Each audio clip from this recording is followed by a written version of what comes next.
àníṣe onítìjú mi òun ló kùnú ẹ̀sìn Islam lẹ̀ Yorùbá. Onítìjú mi ẹ mọ ìtumọ̀ onítìjú mi, bóyá ẹni tábúrò ẹ jẹ́ àáfàá, abẹ́ni tẹ́gbọ́n ẹ jẹ́ àáfàá, abẹ́ni tí bàbá rẹ jẹ́ àáfàá. A ò pé kí ni mo ti fẹ́ ṣe, àbúrò mi àáfàá ni kò níṣẹ́, àṣà aláṣà ní fi jẹun lẹ̀ Yorùbá, kí mo wá tákù rẹ̀. Àbí ẹ̀gbọ́n mi ò níṣẹ́, àáfàá ni Ṣèyí Kìíní, àṣà aláṣà ní fi jẹun kò níṣẹ́.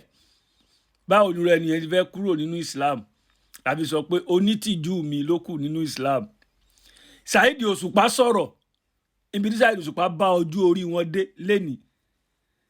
Ẹ̀yin ọmọ ẹrú kan wá jáde ẹ̀ ń sọ̀rọ̀ bàbá yín, tá ń bàbá yín? Bàbá ọmọ iye ọmọ tó bí dá bàbá tiẹ̀ náà mọ̀. Ẹ̀yin olódo aláìfẹsẹ̀ kan ṣe, a ní kẹ́ lọ ṣiṣẹ́ ẹjọ́ lẹ́rò kiri bí ẹyẹ ìbáka. Islam ti káàsì ẹ̀sìn tó jẹ́ pé kò ń ṣe Nàìjíríà nìkan, kò ń ṣe ilẹ̀ Yorùbá nìkan láti ń complain nípa ẹ̀. All over the world, all over the world.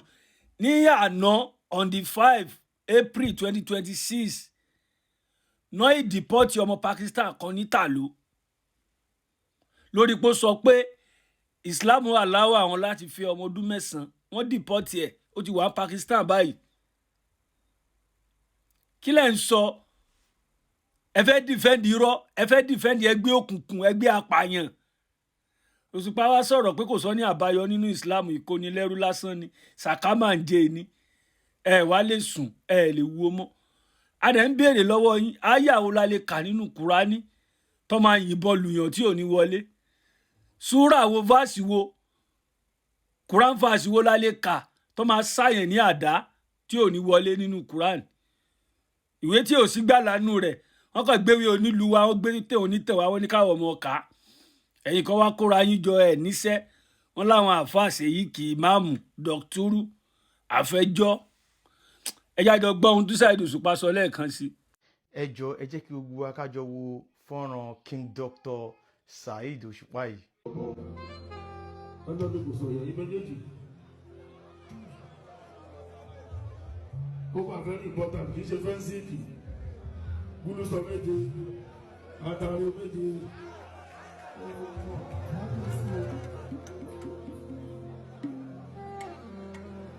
Ìyẹn kì í ṣe fetishness, kò múra síra ẹni ní. Ìyẹn ò sọ ìdó lóògùn. Ó mọ̀. Ẹnìkan sọ fún ìjọ kan olóyùnwá. Ó ní mo fẹ́ kó o ṣe interview. Mo ní interview pé kí ni ó ní bá ṣe pẹ̀ lọ́lọ́gùn. Kó o dìnnà ìwé olólùgùn ní mí ilé ìdílé ìwé mi ṣe lọ́gùn. Ní ìfowópamọ́ pààyàn, ní ìfowópamọ́ ṣàbúrú. Ìlọsíwájú mi sínú mi ilé ìdí wa. Torí ẹ̀ mo sọ pé ní tí mo di ọ̀rọ̀ ìfà mi mo kí. Ọmọ òrìṣà tó dùn bá òun làjíjí. Tèmi sáni pé káyé tèmi ọ̀dà. Jíjí tí mo jí ìfà mi mo kí. Ọmọ òrìṣà tó dùn bá òun làjíjí o. Tèmi sáni pé káyé tèmi ọ̀dà. Tẹ́yìn ò bá lọ́wọ́ lọ́wọ́, táyé ò bá dá, méjèèjì ò dá. Bẹ́ẹ̀ni ò tiẹ̀ lọ́wọ́ rẹpẹtẹ, kó nírọ̀rùn, kó wà comfortable. Tẹ́yìn ò bá ní méjèèjì yẹn kò dá o, kò dá o. Lọ́jọ́ sọ pé jíjí mo jí o, ìfà mi mo kí. Òkò òrìṣà tó dùn bá òun làjíjí. Tèmi sáré pé káyé tèmi ọ̀dà. Jíjí tí mo jí ìfà mi mo kí. Òkò òrìṣà tó dùn bá òun làjíjí o. Tèmi sáré pé káyé tèmi ọ̀dà. Kódà tí ìbálòpọ̀ kí n máa lọ fẹ́síkì. Ṣé fẹ́síkì ló máa jẹ́ ìṣoríire? Àwọn ìbálòpọ̀ ló máa jẹ́ kí n là. Gbogbo ẹnu lóògùn, ẹlòmíì sápá kó ṣe tiẹ̀ ní. Gbogbo nílé Kùránì, gbogbo nílé Bíbélì. Ìrẹ́kúrẹ́kúrẹ́, sàkámẹ́jẹ. Mo rò bí gbogbo alágbọ̀n nǹkan tí ọba sọ wípé ká lọ mójútó ra wa. Tó o bá lọ gbójúlé Kùránì àbò lọ gbójúlé Bíbélì, irọ́ ń parọ́ fúnrọ́ ni o. Sàkámàjẹ. Ọ̀pọ̀lọpọ̀ àwọn pásítọ̀ àwọn àáfàá yín yẹn wọ́n ń ṣoògùn wọ́n kàn ń parọ́ fún yín ni. Kò sí nǹkan tó ń jẹ́ oògùn ìkà, èèyàn ọ̀kà ló wà. Ẹni tó mú oògùn tó ṣe tó lọ fi ṣàìdá sí èèyàn, òun ló ṣèkà. Ẹni tó ṣe ìbọn ò ṣèkà, ẹni tó lọ fi ìbọn pààyàn lọ́nà àìtọ́ ló ṣèkà. Mo rò pé ó yé wa, ẹ̀yin èèyàn wa, ẹ jára yín. Ṣé ẹ rí ìwé yìí? Kò sí agbára kankan níbẹ̀, kò sí ìwòsàn kankan níbẹ̀. Irọ́ lásán ni, sàkámàjè òun nìwé yìí. Ìtàn Ìjàpá àti Yánníbo ni. Ìtàn àwọn Kùréṣì ló wà ńbẹ̀.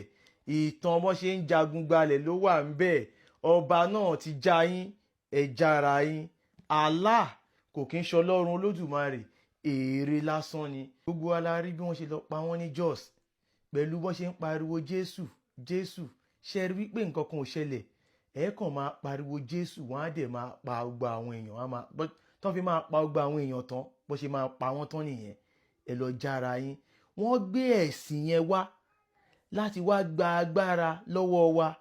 Àwọn nǹkan tó jẹ́ ìṣọ́ fún wa yẹn, wọ́n jẹ́ ká kórìíra ẹ̀, ká kọ̀ ọ́ lẹ̀, ká máa ní ìrètí pé Jésù kan àbí Muhammadu àbí Allah kan ń bọ̀ láti ibì kan láti wá gbà wá lẹ̀.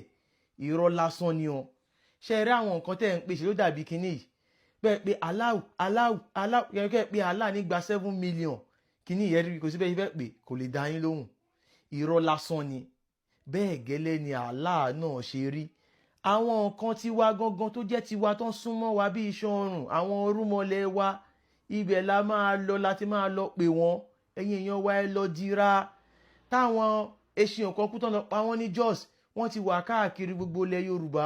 Tó o bá dira ẹjọ́ tán bá dé, wọ́n á kàn pa àwọn èèyàn dànù ní o. Ẹ jí. Allah kò kí ń ṣọlọ́run Olódùmarè, èrè lásán ni.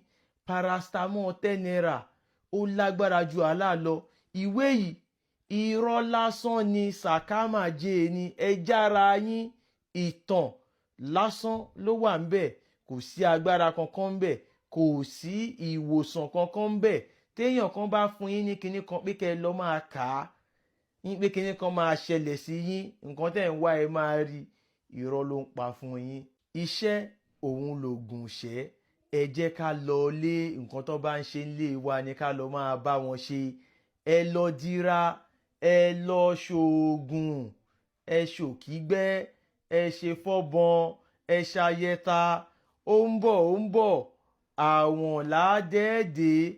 Ẹ̀sìn Islam ẹ̀sìn àwọn Fúlàní ni. Wọ́n gbé e wá kí wọ́n lè gba agbára lọ́wọ́ wa ni, kí wọ́n lè bá a máa rí wa pa dáadáa. Allah kò kí ń ṣọlọ́run Olódùmarè, èrè lásán ni. Paracetamol 10 naira sẹ́ẹ̀ ó lágbára ju Allah lọ. Mo sọ yìí mo dúró. Ó dìgbà.